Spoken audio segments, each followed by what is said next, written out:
Hi friends, ghee rice recipe பார்க்கலாமா? 2 வெங்காயம் 2 தக்காளியை சாப் பண்ணி வச்சுக்கலாம். நான் 2 கப்பு அரிசியை ஊற வச்சுருக்கேன். அது நல்லா ஊறட்டும். நம்ம ஒரு கடாயில் ஒரு பெரிய ஸ்பூன்னா 1 ஸ்பூன் நெய், 1 ஸ்பூன் எண்ணெய், 2 பட்டை, 2 கிராம்பு, 2 ஏலக்காய் போட்டு பொரிஞ்சதும் நம்ம வெட்டி வச்ச வெங்காயம் கொஞ்சோண்டு உப்பு போட்டு நல்லா வதக்கி அது நல்லா கண்ணாடி பதம் வர வரைக்கும் நல்லா வதங்கட்டும். இதிலையே நம்ம வெட்டி வச்ச தக்காளி, அதோட 2 பச்சை மிளகா போட்டு நல்லா வதக்கிக்கலாம். ஒரு கைப்பிடி புதினா, மல்லித்தழை அதையும் போட்டு நல்லா வதக்கிக்கலாம். ஒரு சின்ன ஸ்பூனில் ஒரு அரை ஸ்பூனு பட்டை கிராம்பு தூள் அதோடய சேர்த்து அதையும் போட்டு நல்லா வதக்கிக்கலாம். நம்ம ஒரு அரை மூடி தேங்காய் எடுத்து அதை திருவி தேங்காய் பால் எடுத்து வச்சுக்கலாம். ஒரு ஸ்பூன் தயிரையும் ஆட் பண்ணி நல்லா வதக்கி, நம்ம எடுத்து வச்ச தேங்காய் பால் 2 கப்பு இருந்துச்சு.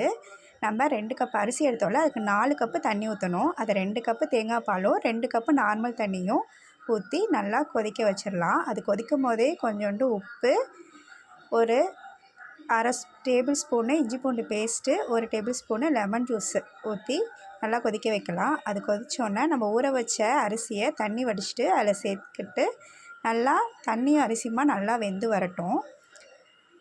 அதை மூடி நல்லா வெந்து வர வரைக்கும் வெயிட் பண்ணலாம். நல்லா வெந்து வந்ததும் அதை மூடி மேலே வெயிட்டு வச்சு ஒரு 15 நிமிஷம் நம்ம தம்மில் வச்சிடலாம்.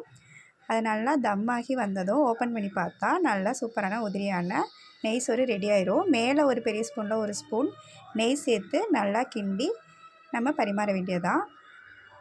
இந்த நெய் சோறை நீங்களும் ட்ரை பண்ணி எப்படி இருந்துச்சுன்னு சொல்லுங்கள். மறக்காமல் நம்ம சேனலை ஃபாலோ பண்ணிக்கோங்க. நம்ம சேனலோட ஃபர்ஸ்ட் வீடியோ